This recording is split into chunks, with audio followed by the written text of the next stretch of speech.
Everyone, मैं बताऊंगा कि मैंने कल क्या देखा।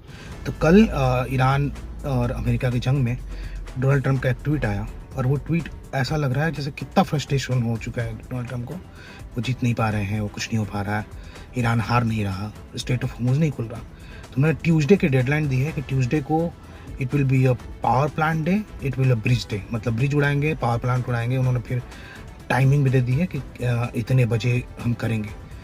ये जो भाषा है वो विश्व के सबसे ताकतवर इंसान की भाषा है और इससे जंग रुकेगी मुझे नहीं लगता। नमस्कार, आज है वीलॉग 78 और मैं बताऊंगा कि मैंने कल क्या देखा। पिछले दो दिन से असम में थोड़ा गामा-गमी पड़ी हुई है, चुनाव भी हैं और उस चुनाव में कांग्रेस के जो मीडिया प्रभारी हैं पवन खेरा, वो एक नया आरोप लेके आए हैं असम के मुख्यमंत्री और उनके पत्नी के खिलाफ कि उनकी पत्नी के पास तीन पासपोर्ट हैं, एक इजिप्टियन और इजिप्ट का पासपोर्ट है और 2-3 जगह का बात बताया उन्होंने।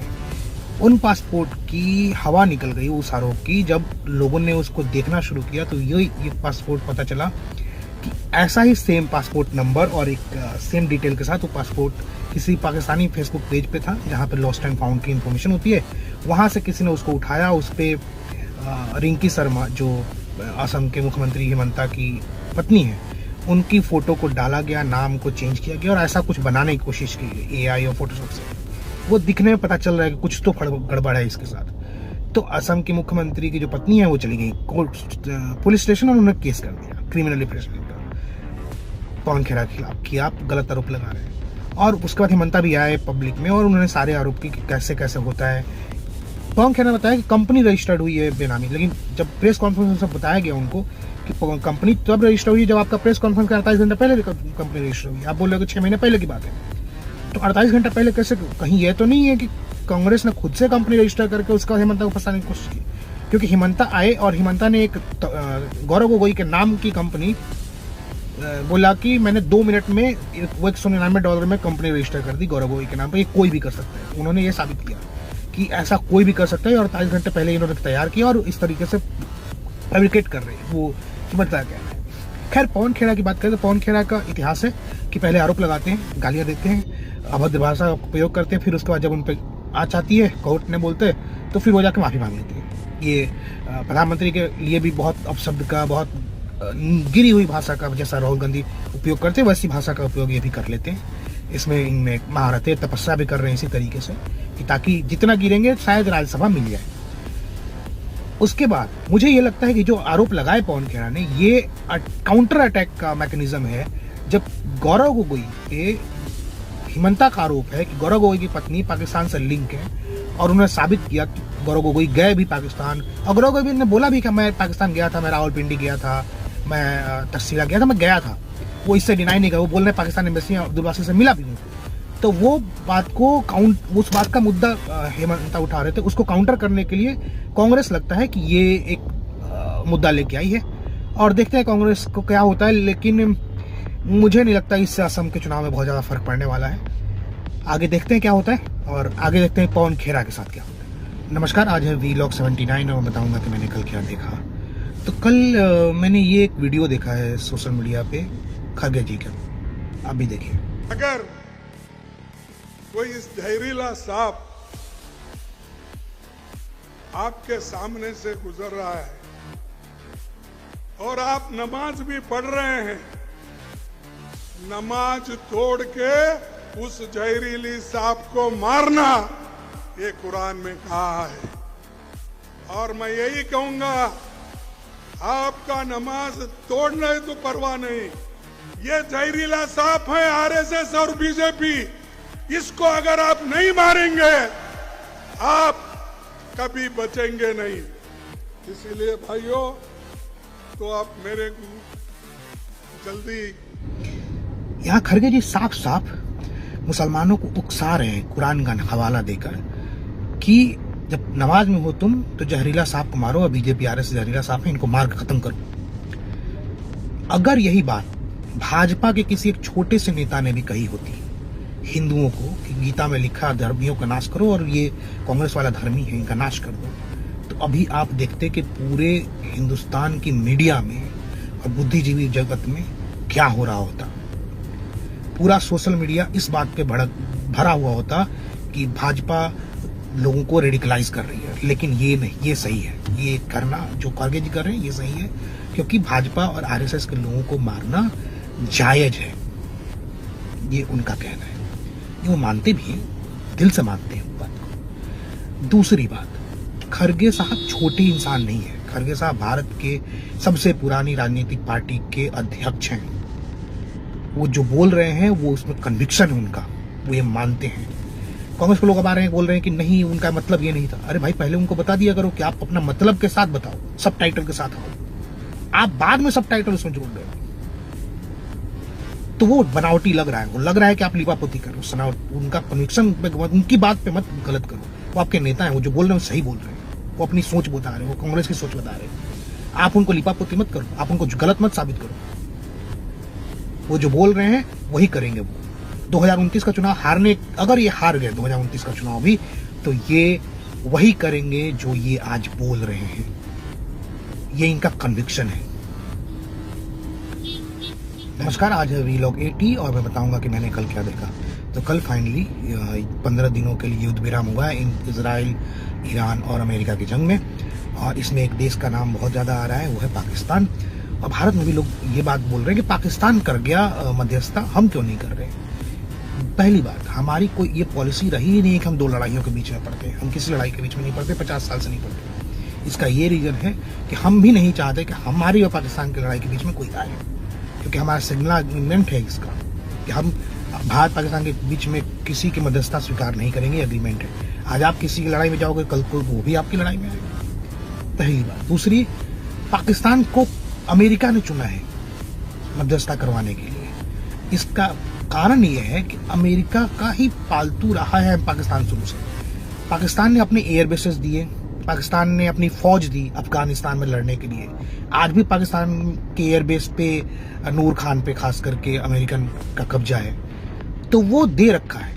बदले में उनको डॉलर्स मिलते हैं, उनको लोन मिलता है और उनको ये छोटे मोटे काम करने को मिल जाते हैं। अच्छी बात है कि जंग रुक गई, लेकिन जंग में पाकिस्तान की भूमिका बहुत ज्यादा है, इसको बहुत मापने की जरूरत है। ये अभी नहीं बोल सकते, बहुत बड़ी भूमिका है। पाकिस्तान से करवाया गया है, पाकिस्तान को मैसेज जो लिख के भेज रहे थे यूएस से, वो वही मैसेज वहां टाइप करके पाकिस्तान की लीडरशिप पोस्ट कर रही थी। तो ये मैसेंजर का काम पाकिस्तान ने किया है, इससे ज्यादा पाकिस्तान की कोई भूमिका नहीं रही है इस जंग को रुकवाने में।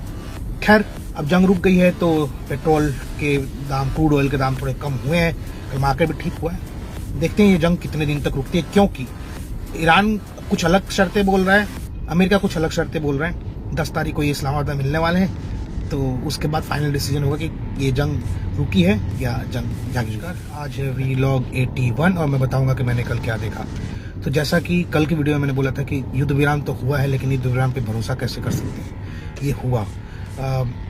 युद्ध विराम के बाद तुरंत बाद इजराइल ने लेबनान पे हमला कर दिया, जबकि पाकिस्तान के प्रधानमंत्री ने जो ट्वीट किया था उसमें लेबनान का जिक्र था, और वो ट्वीट यूएस से आया था इनको करने के लिए, उसमें लेबनान का जिक्र था, लेकिन इजराइल ने वो लेबनान वाली शर्त को नहीं माना। बाद में यूएस ने बोला कि लेबनान का कोई जिक्र नहीं रहा है। दूसरा हुआ कि जेडी वांस ने बोला कि हमें जो शर्तें बताई गई हैं मीडिएशन के लिए, युद्ध विराम के लिए, वो ईरान को डिफरेंट शर्तें बताई, क्योंकि ईरान जो बोल रहा है वो डिफरेंट है, जो हमसे बात हुई है वो डिफरेंट है।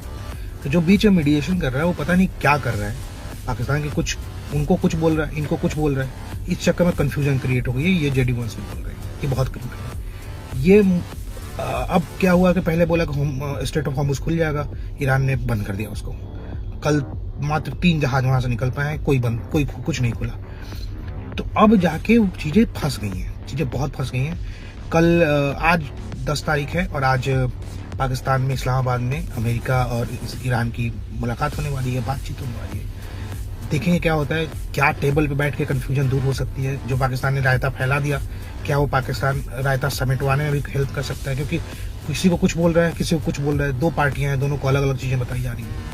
तीसरी पार्टी वो एकदम अलग है, उसको केवल फोन पे बताया गया है। इजराइल बोल रहा है हम तो हैं ही नहीं इस डील में, हमें तो बस एक फोन पे बता दिया गया कि सीज फायर की डील हो गई। तो ये चीजें हो रही है, अभी श्योरिटी नहीं है कि ये युद्ध विराम कितने दिन तक टलेगा।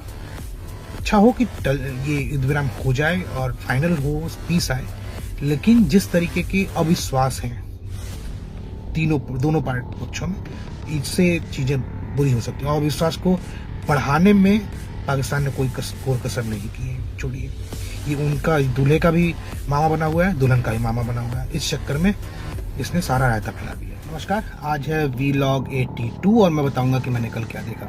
तो कल ना एक सोशल मीडिया पे एक वीडियो तैर रहा है हमारे आर्मी चीफ का, उपेंद्र द्विवेदी जी का। वो आप एक बार देखिए। When we were to destroy these targets, right, the timing was 2 o'clock, 4 o'clock, any time. But we made sure that when the people on the other side are going through that namaz prayer in the terrorist camp, we said this time will not touch. Because sabka malik ek. And that's why we chose a time when we knew that it was not. इस video में द्विवेदी साहब बोल रहे हैं, हमारे army chief बोल रहे हैं कि हमने ऑपरेशन सिंदूर के समय उनको टेररिस्ट कैंप पे तब टारगेट नहीं किया जहां हमें पूरा इन्फॉर्मेशन था कब करना है, कभी भी कर सकते थे, लेकिन हमने मेक श्योर किया कि जब नमाज में हो तब हम नहीं टारगेट करें, और क्योंकि सबका मालिक एक है और ये वो। सर नहीं, यही तो हम गलत कर रहे हैं। इसी के लिए वो हमें बोलते हैं कि हम हिंदू एक डरपोक कौम है। वो हमें जब मारते हैं तो वो अयोध्या में हमला कर रहे थे, पूजा नहीं हो रही थी लोगों की। अक्षरधाम में जब हमला कर रहे थे उस समय लोग पूजा नहीं कर रहे थे। जब वो ये सोचते ही नहीं है कि हम पूजा कर रहे हैं कि नहीं कर रहे हैं, तो जब हम मारने लगे तो हम ये क्यों सोचे कि वो नमाज में बैठा हुआ है कि सजदे में बैठा हुआ है, क्या कर रहे हैं।